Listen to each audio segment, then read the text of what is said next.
See, when I talk about the black male, I try to get this understood. That the male is designed for struggle and war. Yes. And I know some of you feminists don't want to deal with it, but it's set up that way. I try to get people to understand that the definition of what it means to be a man is a social definition. There is a difference between being a male and a man. Yes. That is why male boys must be trained to be men. Men are created and trained to be. We must understand that. You also must understand that the word man is a nurturing term. Yes, a man is a nurturer of his people. He does not have babies, but he still nurtures his culture by protecting those babies, by protecting the family, and by protecting the culture. That is his sustenance. This is how he nurtures, you see. That is why what it means to be a man must be defined by the group, you see. So that a man, in defending his manhood, defends his family and defends his people. That's why the definition is what? A social one.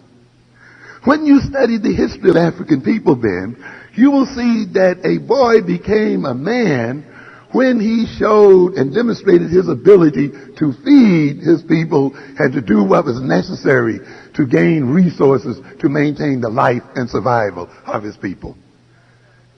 That is why when he was sent out to make a kill, this is not a symbolic thing.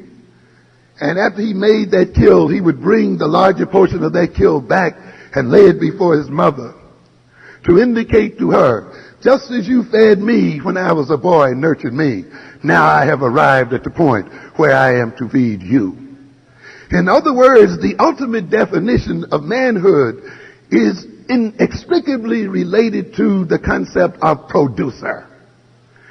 A boy moves into manhood when he moves out of the position of consumer into the position of producer. You must understand that. And he is not given title of a man until he proves that he is a producer and not a consumer. Under European oppression, we have permitted the black man to define himself in terms of his consumption and not in terms of his production. And therefore he will kill another black man for a pair of sneakers and for junk and garbage. And we see him selling poison and death to our children so that he can buy and consume and not produce and protect his people. As a matter of fact, he becomes a menace to the very life of his own people. And what do we mean here then? We mean then, if the word man, which is a social definition, is not defined correctly, then your males become anti-social.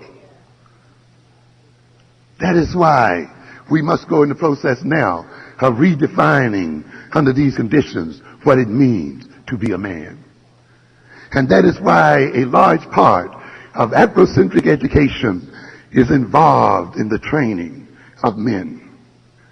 Because there comes a time when men must struggle with other men to feed their families.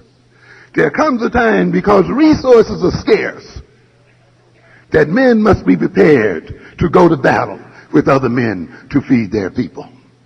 That's what it's about. European man came over here. It was not a result of his organizational ability that built this great nation.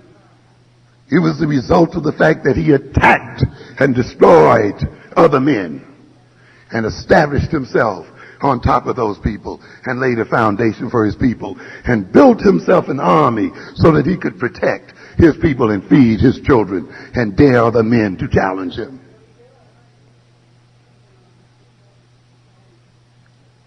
In African societies, where the society depends on cattle, and often that cattle has to be rustled. Now, you can get into a moral deal with this if you want to. The boy was not seen as a man until he rustled his first cattle. And that meant that he had to go through guile and courage and strength enough to take the cattle from someone else to protect his people. That's what it's about. And therefore, black men must come to realize that if the black race is to survive, and if it involves then our struggling with the white race or any other race, they must be prepared to undertake that struggle and win.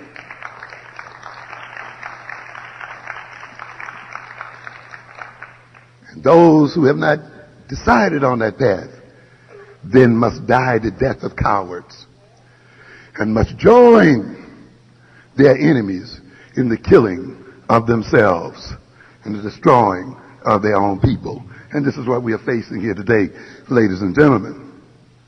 It's a struggle over scarce resources. The black man is on the point of extinction if we are not careful as a people. Why is there so much violence out here between us? And there are many reasons, but one of the major reasons is that the black man is no longer of great value in this society. In other words, his use is diminishing rapidly. Now, what do we mean by that? You know, we pat ourselves on the back about how we survived slavery, right? Oh, we survived slavery and we praised to the Lord and he got us through. Well, that's fine. I have no problem with that. But you also survived slavery. We also survived slavery because we were a valuable commodity. The white man didn't fill out insurance forms and finance these ships and all of these other things just to bring you to America to kill you. He brought you to America to keep you alive. And it was in his interest as an investment property to maintain your life. So beside the Lord seeing about us staying alive, there were some white folk who also saw about us staying alive. Because if we weren't alive, who was going to tend the plantations and do the other kind of thing? At one time, a black slave was much more valuable sometimes than a free Irishman. Yes, definitely. Because there was an investment there. There was wealth in these people. You understand? And therefore, it was in the interest of many of these masters to maintain the life of our people. And this, and in this sense then, we were exploited, you see, because we produced value. This continued right up until after the Second World War, when we were hired in their industries and all these other things to continue to produce and add to this country's strength. But now let's look at this situation today and ask ourselves, in this day of automation and so forth, is the black man any longer needed in this society? Can this society survive without him? You see, now that these companies, you have companies now that find it easier to send information to Ireland and Scotland and other places, have that information processed over there and brought back over here. It costs them less to do it that way than to hire and train people in this country to do it.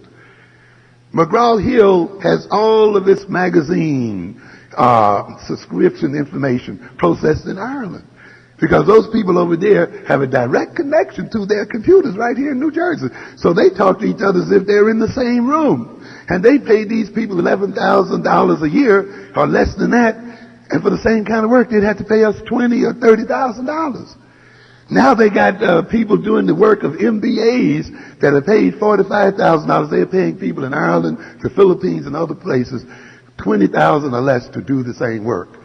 In other words, then the New World Order involves the fact that the United States is now arriving in the position where it can hire people anywhere in the world. It does not have to hire them within its own borders.